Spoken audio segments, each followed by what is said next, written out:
Good evening and welcome to the LaRouche Organization Friday Symposium. Today is February 21st, and we are certainly in an amazing moment of transition.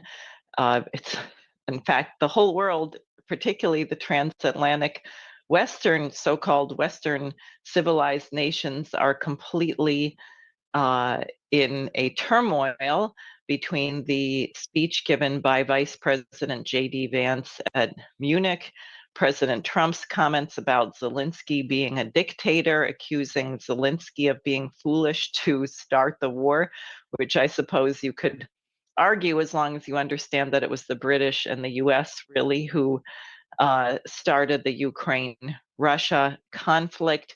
The kind of roller coaster ride over this ceasefire in the Middle East? Are we going to end up with a peace plan along the lines of Lyndon LaRouche's Oasis plan, which ensures a sovereign Palestinian state and an Israeli state side by side with adequate water and reconstruction? Is something else in mind? We did get Tulsi Gabbard, Kash Patel, Robert Kennedy Jr. all confirmed now, so you have some real enemies of the so-called intelligence community or the rogue elements of the intelligence community now in place, and policies are being moved, changes are being made very, very rapidly. Now, back in October, uh, Jose Vega and I had an event dedicated to peace, where we invited many leaders of the retired intelligence and military figures like Scott Ritter, Ray McGovern, Colonel Wilkerson, and others, plus Jimmy Dore, do dissidents, and that was interspersed with classical music. And then the following day, Scott Ritter and the Eisenhower Media Group hosted a 3-panel discussion that included some other people, commentators, podcasters who have a substantial following, like Danny Haifong, Judge Napolitano. Myself and Jose also participated in that.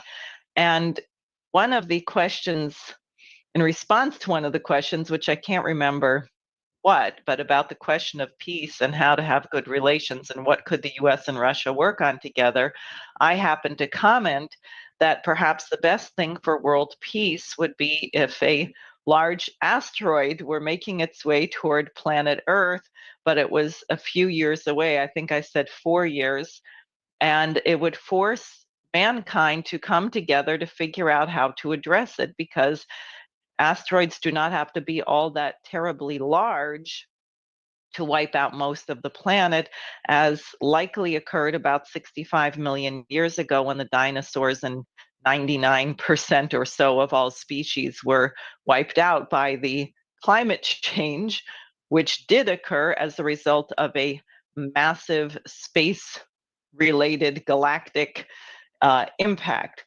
So now it turns out that there is an asteroid, they say not big enough to destroy the whole planet, but a city killer potentially, which has about a 3% or so likelihood, they say, of making impact with the Earth.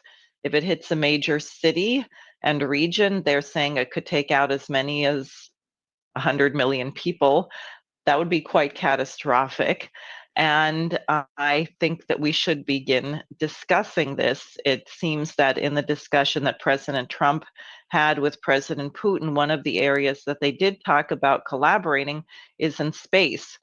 So I've invited Jason Ross of LaRouche's science team, fellow LaRouche organization board member, to join me in a discussion about the development of LaRouche's Strategic Defense Initiative, which is something called the Strategic Defense of Earth, which may involve some of the same technology and certainly will encourage some scientific breakthroughs and collaborations. So Jason, I'm really glad you're here, and please go ahead. All right. Thank you for the opportunity, Diane. I appreciate it. So Diane had mentioned this asteroid that has recently been calculated to potentially be on a collision course with Earth. This is the asteroid named YR4 2024, and here you can see the offending rock in our environment. This has a potential of striking the Earth in 2032. And depending on where it impacts, if it strikes the Earth, it would have the ability to destroy an entire major metro area if it landed on one. Based on its size, it would impart an energy of about 50 megatons, which is 1,000 times the energy of the nuclear bombs dropped on Hiroshima and Nagasaki. It would be roughly equivalent to if one of the Ohio-class nuclear submarines launched all of its missiles. That's the amount of destructive potential that this thing could have. Now, our current equipment is going to lose sight of this asteroid sometime in April, and we won't be able to see it again until 2028. That'll be the next chance to be able to update our projections. So, confronted with that, I think that there's some questions that we ought to be asking. We should ask ourselves, first off, what do we know about the threats of these asteroids? How do we discover them? Second, what do we do about it? That's pretty important. 3, about the kind of international cooperation that's required. And this goes back to the Strategic Defense Initiative and Strategic Defense of Earth that Diane mentioned. And then 4th, what will be the benefits to society more generally of our choosing to take up this mission? So, first, how do we know what asteroids are out there? How do we find them? In the 1990s, the US Congress mandated that NASA work to be able to discover and chart the orbits of at least 90% of near-Earth objects more than 1 kilometer in diameter. The impact of objects that large would be global. It might not kill everyone on Earth if it's only 1 kilometer, but it'll certainly have implications worldwide and completely destroy a country or region that it strikes. The task of finding those 90% of such enormous world-ending asteroids is considered to be complete. The scientists think that they have 93% of those charted at this point. And let's talk about how that occurred. So I want to talk a bit about this space telescope, which was one of the major players in finding these things. This is the Wide Field Infrared Survey Explorer, or WISE. It launched at the end of 2009. So it's a space telescope. It sees in the infrared range. It is 40 centimeters in diameter, and it had 4 infrared wavelength bands that it focused on, from 3.4 microns to 22 microns. In comparison, our vision is at around half a micron. So this is light that we can't see in the infrared. Now, why use infrared light to look for asteroids? Why not just use a normal telescope like the ones that we see when we look through a magnifying lens with our eyes? Well, the reason is that many asteroids are dark. They might not be lit at a good angle by the sun, and they might simply be very dark. If you were looking for a piece of charcoal, floating around out in space, and there are carbonaceous asteroids, how are you going to see it? So the answer is that not only do objects reflect light, that's how we see things with our eyes, but objects also emit light. That's how incandescent light bulbs work. They get very hot and they start to emit light. Now, any object that isn't at absolute zero does emit some light in the infrared range. So the purpose of using this kind of satellite is to be able to see the heat coming off of these asteroids, even if they don't reflect very much light, even if they're very dark. So the project worked with all of its capabilities for 1 year, and then it ran out of the coolant required to keep the telescope cold enough that it would see the asteroids rather than itself. And then it functioned for another 10 years using its other the other wavelengths. So over the course of that first year, WISE looked at the entire sky in all directions. And then over the 10 years that it functioned after that, it closed down permanently last year. It made more than 20 passes of the entire sky. And this is one example. There's also ground-based observations. There are other space-based platforms. The result of all of this is that we have found about 30,000 or so objects, speaking roughly here, and 3,000 are discovered every year. The best estimates are that we've found at least 90% of the really big ones. We found about half of those that are greater than 140 meters in diameter, and we've not even found 1% of those below 140 meters. The asteroid that's been in the news recently, this YR4 2024, is an example of that last category. It's small, it's about 40 or so meters in diameter, and it's only recently been discovered to have an orbit that could potentially threaten us. Here's a chart that was developed by the NASA WISE program showing the different sizes of asteroids, and then you see with the colors there, the yellowy brown, those are the ones that we found.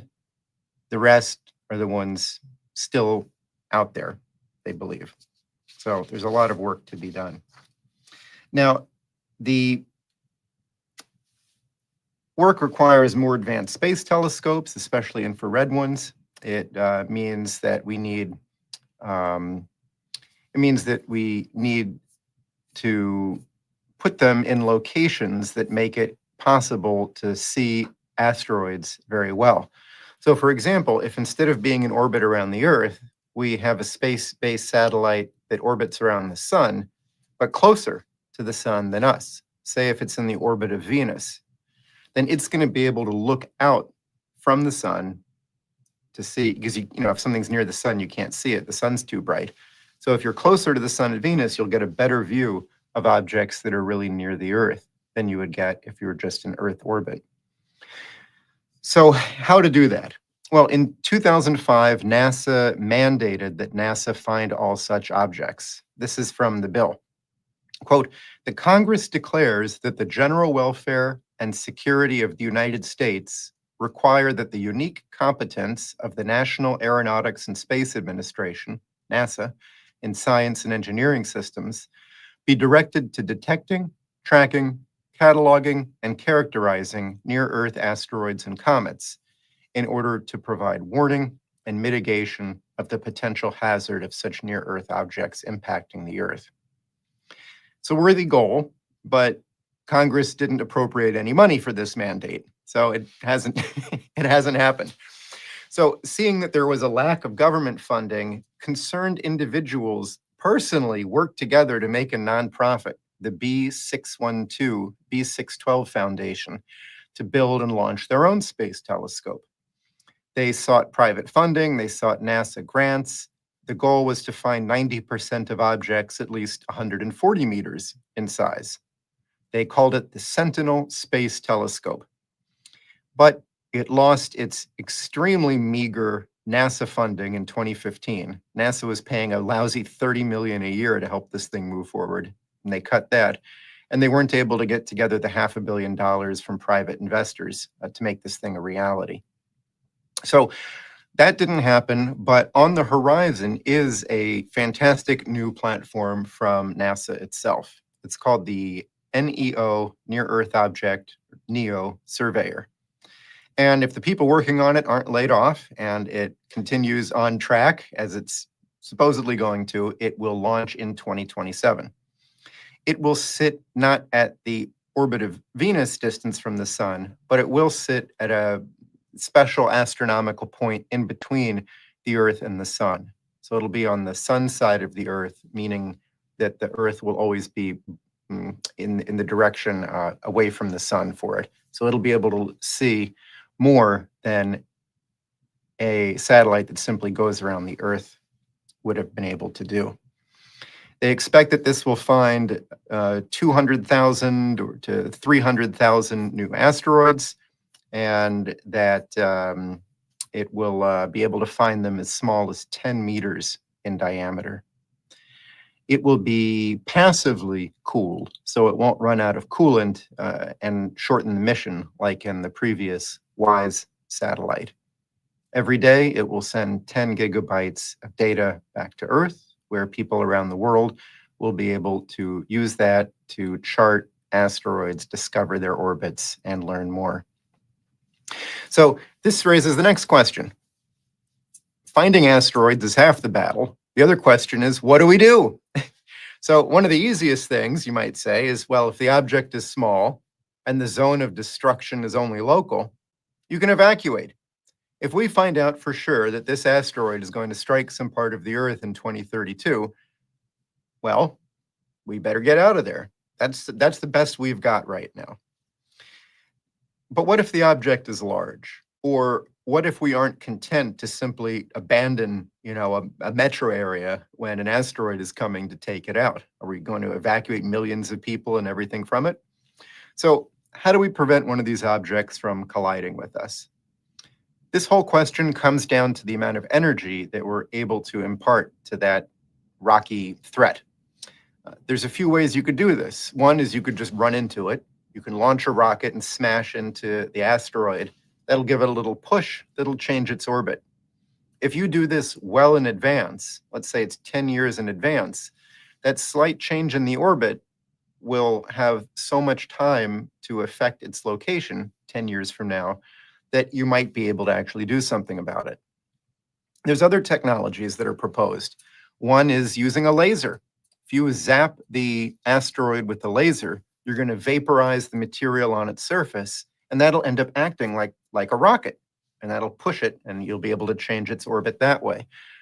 Will these lasers be shot from the Earth? Will we have space-based lasers? What will they be powered with? These are good questions. We might attach a rocket to the asteroid. That is, land a rocket on it and then fire up its engine.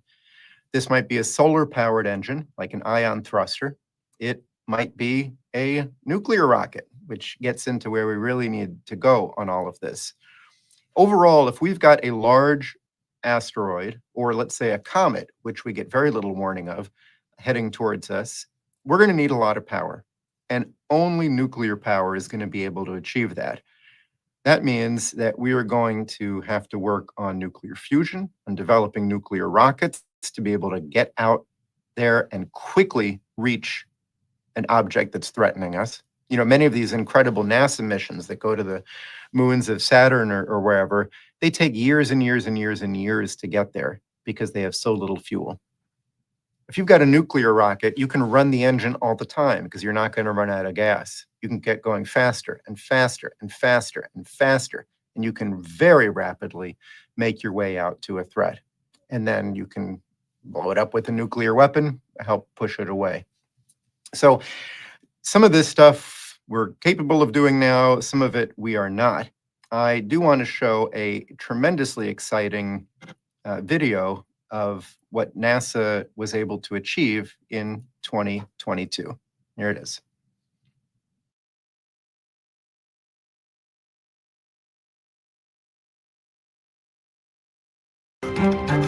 What would an asteroid that is a kilometer in diameter, what would it do if it hit the Earth? Good question. And the next video will show us what the answer is, or what we could do to make sure that it doesn't happen. We're going to see about a mission that NASA launched. Well, the rocket launched in 2021, but what occurred was in 2022, and this was the DART mission. Okay, ready? Let's go for it. 4, 3, 2, 1. And liftoff of the Falcon 9 and DART on NASA's first planetary defense test to intentionally crash into an asteroid. Even if we do everything right, our sensors work well, our spacecraft is doing well, even then, we might still miss. 4, 3,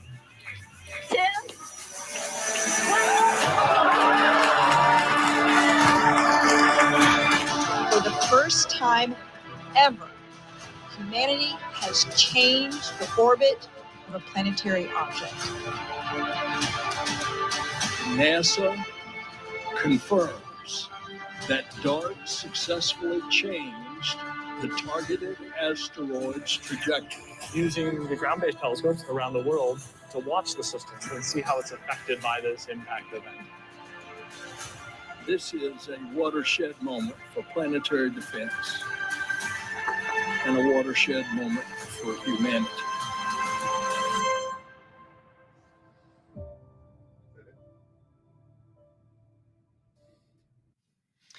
This is pretty phenomenal. We were able to strike a tiny object millions of miles away while traveling at tens of thousands of miles per hour, and it was basically a perfect bullseye.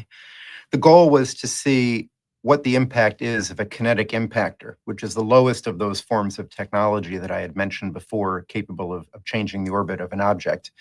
In this case, there were two asteroids, a bigger one, relatively speaking, and a very small one orbiting around it like a little moon.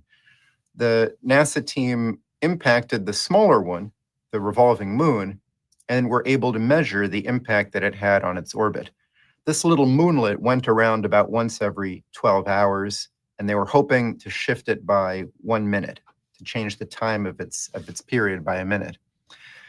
The actual result was over half an hour of time change in its orbit. So this was better than was expected, and it led to new insights into what the physical processes were on this kind of interaction. Now, that is not going to be enough to take care of a major threat, but it shows, I think, in a very inspiring way, the kinds of projects that we should be working on here in the United States and with international cooperation. So that brings us to the third point. How do we work on this as a human species? How do we work on this planet-wide?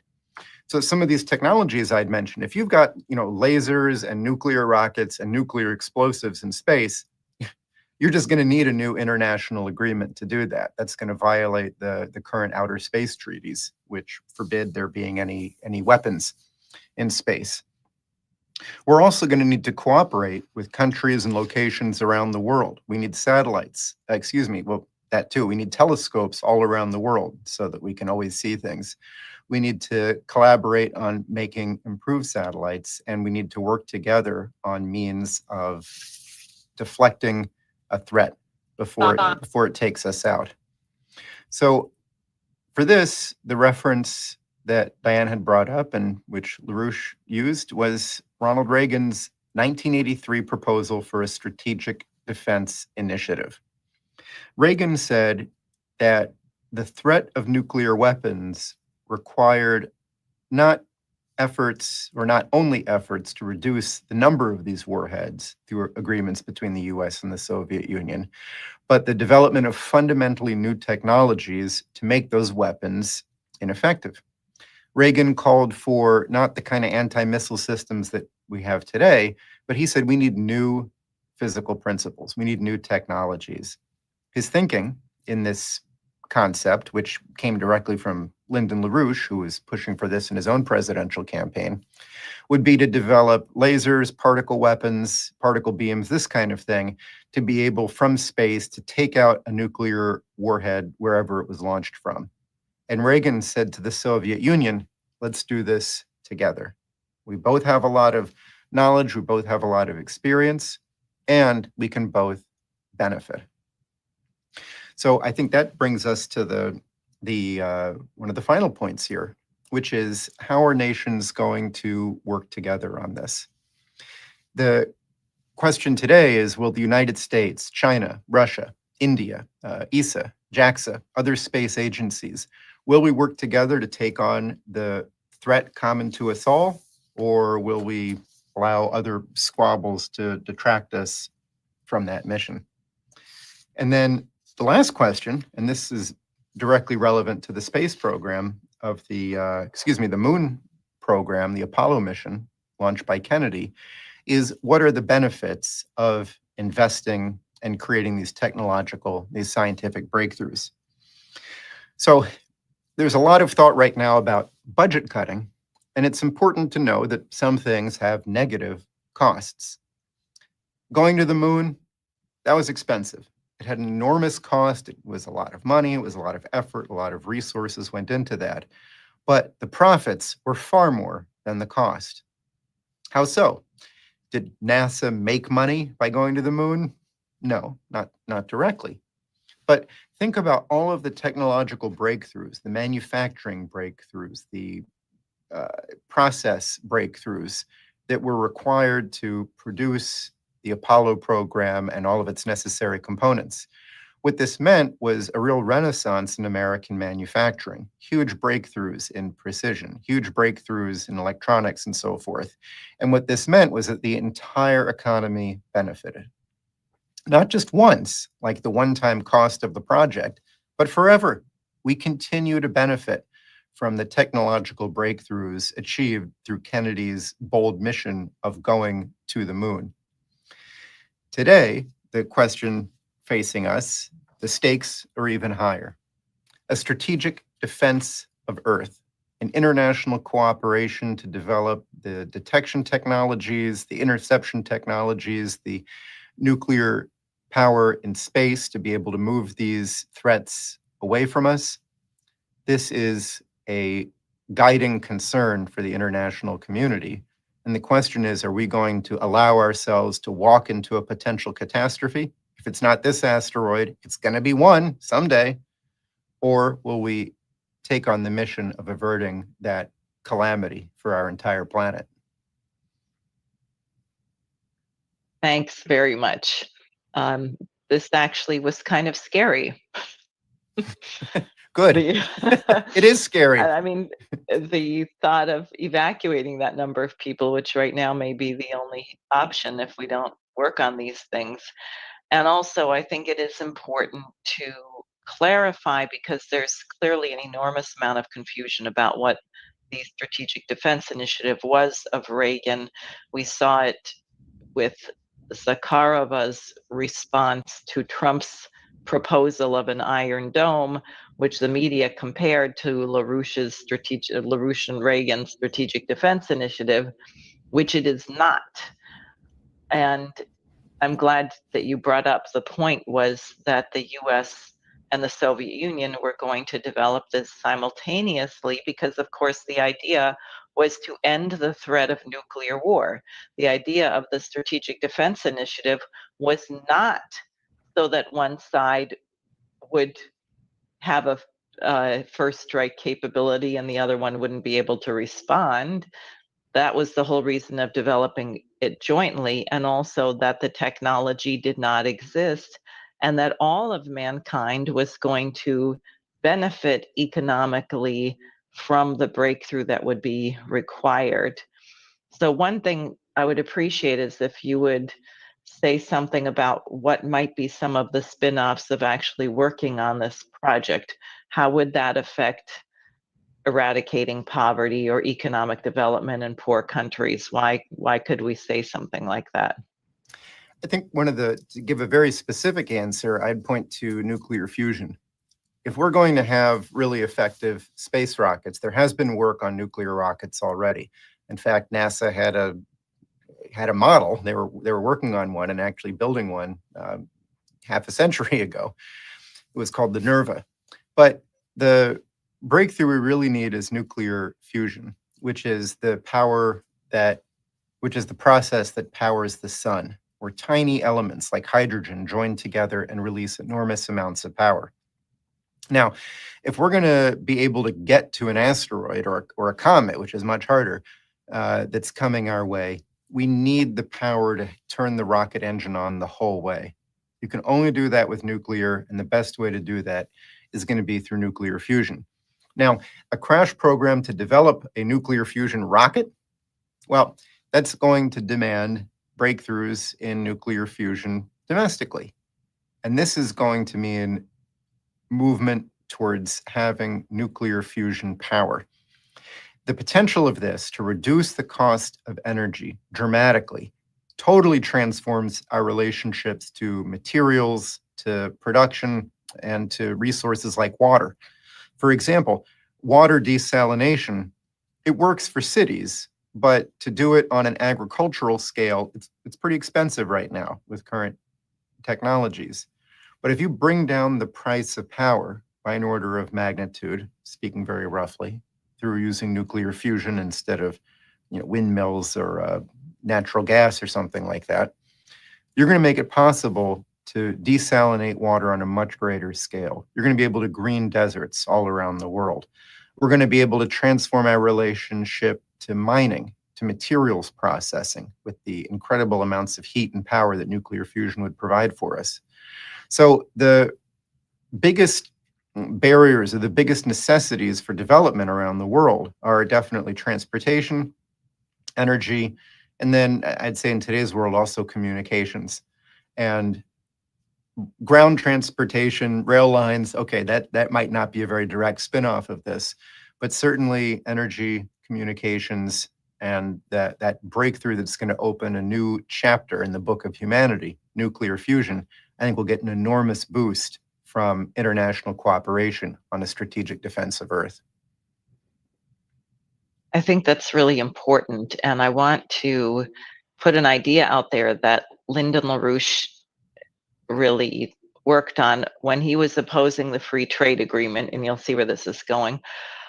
He said, look, when you have free trade, if you have American factories moving to Mexico or Bangladesh or some other impoverished nation, what happens is that they are then using slave labor. They're not upholding certain environmental standards. They're not upholding certain educational standards of the population. And somebody gets rich, namely the owner of the factory, but the productive power of the planet as a whole, of mankind as a whole, goes down. So you're creating a process which not only is not sustainable, it's a collapse function. So therefore, it's not only not in the interest of the plant workers who are losing their jobs in the United States to ship to some place that's using slave labor, but it's also degrading the economic process of the planet as a whole. Now, the people I heard speaking today at the CPAC convention were not very clear about this. For example, they were cheering about getting Panama to leave China's Belt and Road Initiative, which is very short-sighted. And also, I think might become a problem. I don't know if this is true, but I heard one commentator say that China operates the ports at either end of the canal. It's their equipment. They are the builders of the largest ports on the planet right now, and they have the cranes and the lifts and the ships and everything else.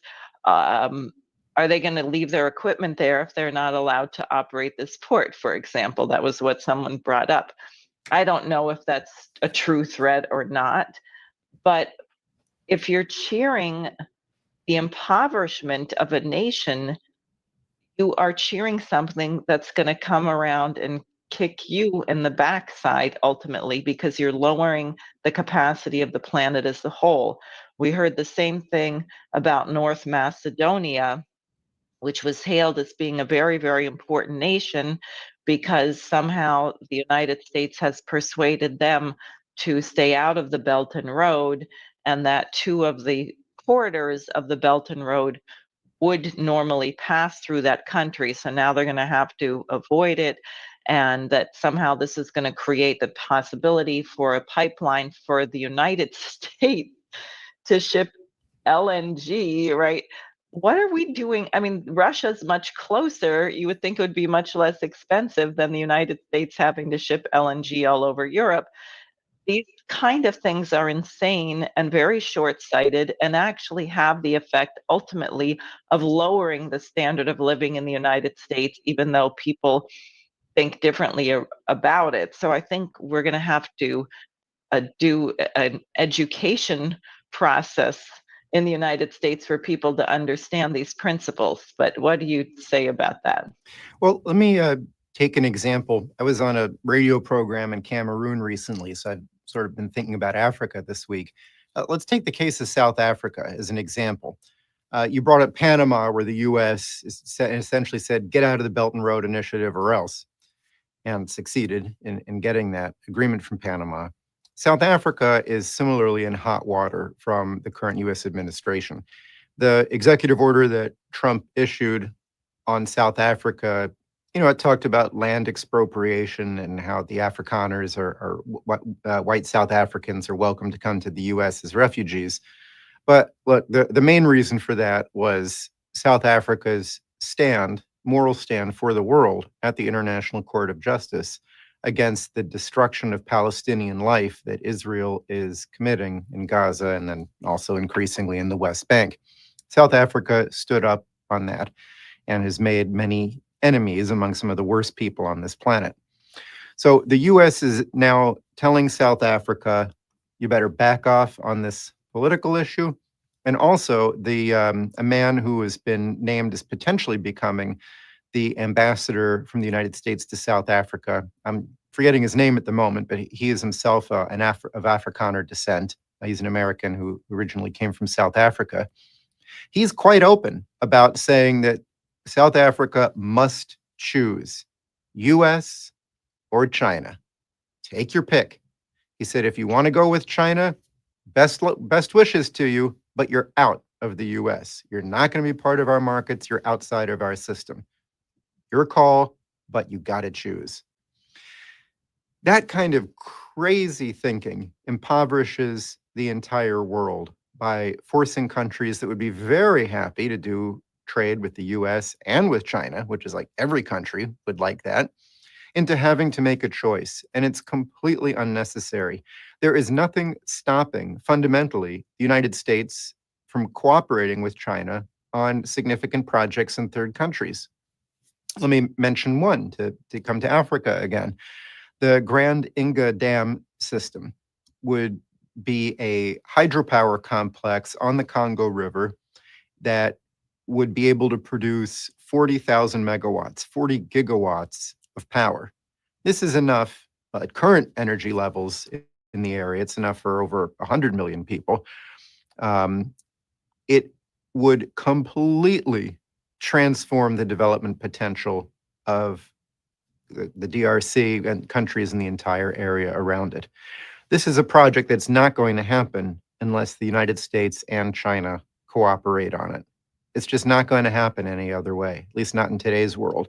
So this, to me, would be a guiding example of a project that would benefit the world tremendously, that would have an indirect impact significantly on the migration crisis that we're experiencing, and would be an opportunity to shape a new paradigm of relations with China. But it's going to require a big change in thinking in the United States. Yeah, it's very challenging. I mean, it really shouldn't be challenging. It should be obvious in a sense. Every astronaut who goes into Earth orbit, looking back on planet Earth, is blown away by how tiny our planet is. Our planet is very tiny with respect to even our own solar system, let alone the Milky Way galaxy, let alone the universe as a whole. So when people see that, they say, why on earth, we're on this little space, would we not be collaborating for the advancement of our species? How on earth can we be trying to claw each other's eyes out over possession of something or other in this little tiny place? And you also, I think people don't have a conception of growth because, of course, if we say we're competing for quote unquote markets, well, if the markets are growing, then there's room for everyone. If people's consumption of energy is increasing exponentially as it should, then there's no problem. We're going to need more energy. Everybody will have to get into the act.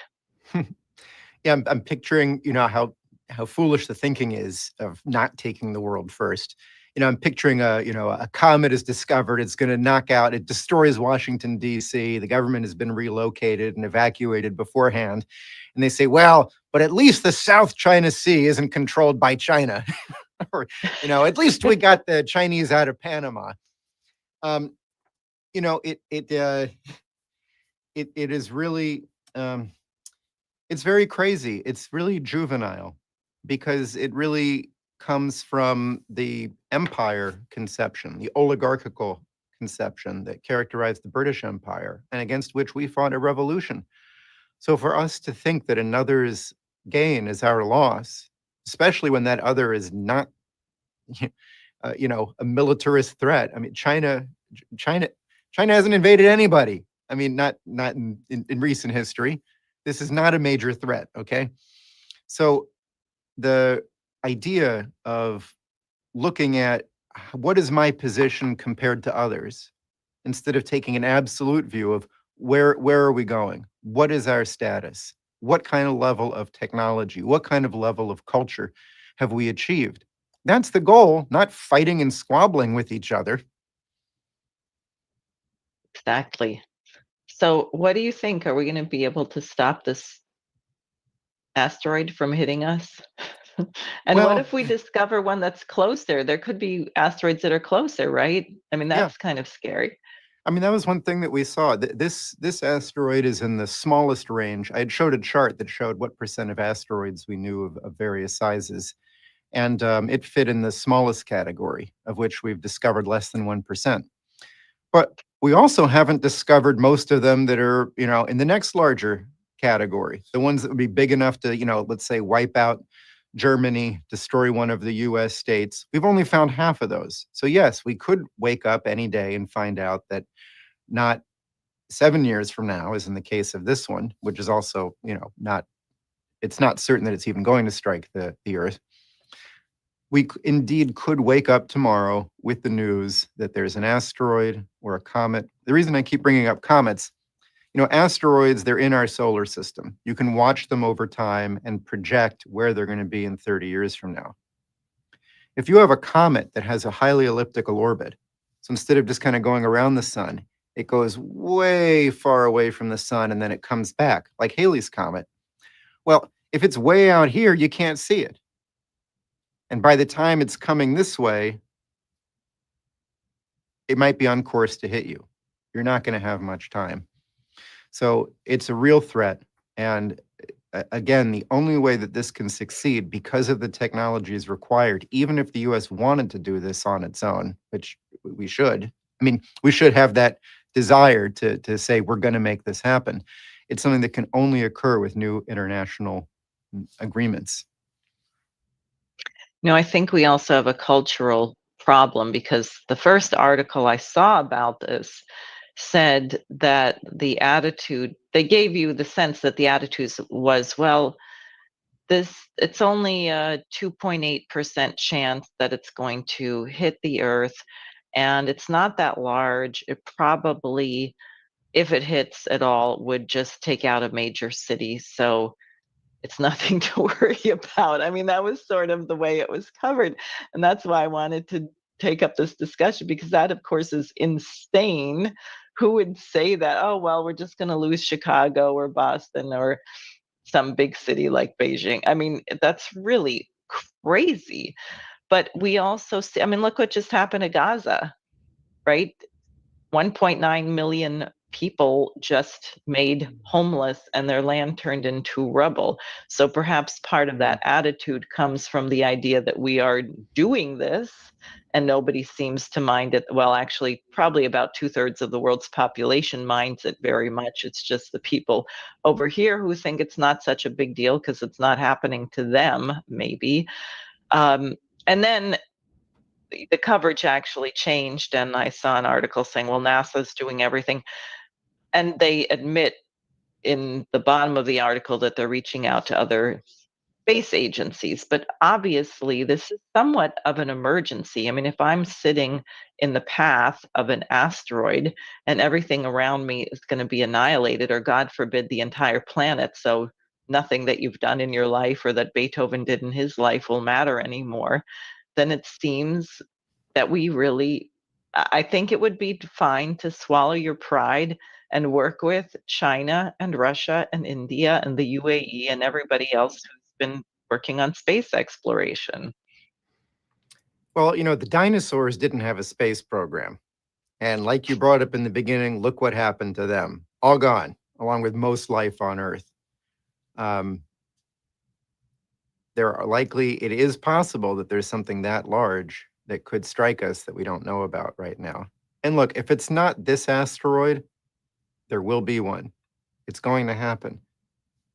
Will it happen during our lifetimes? I don't know. But is the Earth overall undefended against these space threats? Yes, we're undefended. This DART mission from NASA, and I'll say, watching that video, getting ready for our discussion tonight, I mean, it moved me to tears repeatedly. I watched it a couple of times. Just that cooperation on something so meaningful and important that obviously benefits every single human being on this planet. If you think about what can we do to get international successes, what can we do to drive nations together? What kind of goals could we take up? It's hard to imagine anything more unifying than space. Exactly. One question, was that mission the same as because I remember that we quote unquote landed on an asteroid. Was that mission or was that something else? Oh no, that was another one. I think it landed on Apophis was the name of that. It landed, it took a little sample, and it brought it back to the Earth. And that same spacecraft, I think, is now going to take a look at another asteroid. That mission is still alive. Well, because I believe that asteroid was selected from data gathered from the telescope at Arecibo in Puerto Rico. And here's another crime. This telescope supposedly was destroyed by a storm or something, and it was never rebuilt. And they had a phenomenal program there, educating young people, creating a whole culture of science, and that was not considered a priority. And I think, again, it's one of these things where you have to think of the productive capacity of the planet, of mankind on the planet as a whole. Is your policy increasing the power of mankind to transform nature for the better, or is your policy decreasing that power, meaning that you are also contributing to depopulation? Because when you do that, you lower life expectancy, you lower what LaRouche called potential relative population density. You're actually lowering the ability of the planet to sustain human life when you do things that send us backwards. Yeah. And you might always say, well, we've got other needs. We shouldn't spend money on this. But I mean, the only fundamental and durable source of economic growth is in developing new scientific breakthroughs. So, South Africa's certainly got its troubles right now, but the work on what will be the largest radio telescope functioning as an array continues. So, I mean, you have to have these long-term goals, and I think that space, the strategic defense of the Earth, and the breakthroughs in nuclear fusion that it would require could do a lot of work towards bringing countries together and towards fundamentally improving our economy by moving up to an entirely new level. I agree. Well, that's great. I think we need to do this. We need to work on it right away. We need to end these wars. We need to get people working on this. Is there anything you would like to say in wrapping up our show for this? I mean, you think about things that the Defense Department is involved in. It's largely been a lot of making trouble. It's hardly been defense. Now, this is something that we could all get together on. You want to defend something, you want to fight a war, go fight a war on deserts in Southwest Asia. Fight a war on asteroids. Those are the real threats. Right. Now there's a use for video games. Finding asteroids. Can you find the asteroid? Well, I'm not sure that's how they find them, but All right, well, it's an idea.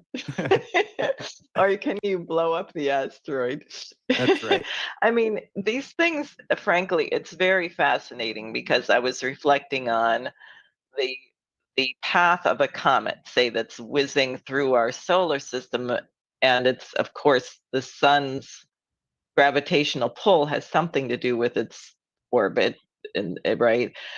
Uh, but what's going on in our solar system is that the planets are moving there in their orbit. So the question of where the planets are when this thing comes zooming through, there's so many different multi-dimensional factors Yeah. in this. And I think this is phenomenal for young people. If you had young people working on these problems, imagine the kind of geniuses we would be producing. Might even be better than those young, intelligent people going to work for a financial firm. Maybe. Talk about the brain drain, finance, Right. military waste, NGOs. So, Yes. Great. Well, thank you so much. And I will just say for our listeners that Memorial Day weekend, May 24th through 26th, in the greater New York metropolitan area, namely in the state of New Jersey, there's going to be a conference of the LaRouche movement for the Saturday and Sunday of Memorial Day weekend. And this kind of scientific breakthrough is going to be one of the topics of the conference because mankind absolutely has to move to a new paradigm. We are moving. We are in a moment of epochal change, but to what? And we should inform ourselves of the direction that mankind has to go and not end up in some kind of disaster like the French Revolution, which I think is the very big danger if you look at some of the economic policies being proposed by some of these characters around the world who are rightly rebelling against the British liberal system, but who don't have a clear sense of mission. So I would like to encourage everybody to put that weekend, May 24th and 25th, on your schedule. Sign up at thelarouche.org to get our email list to get more details. And please tune in regularly, support our work.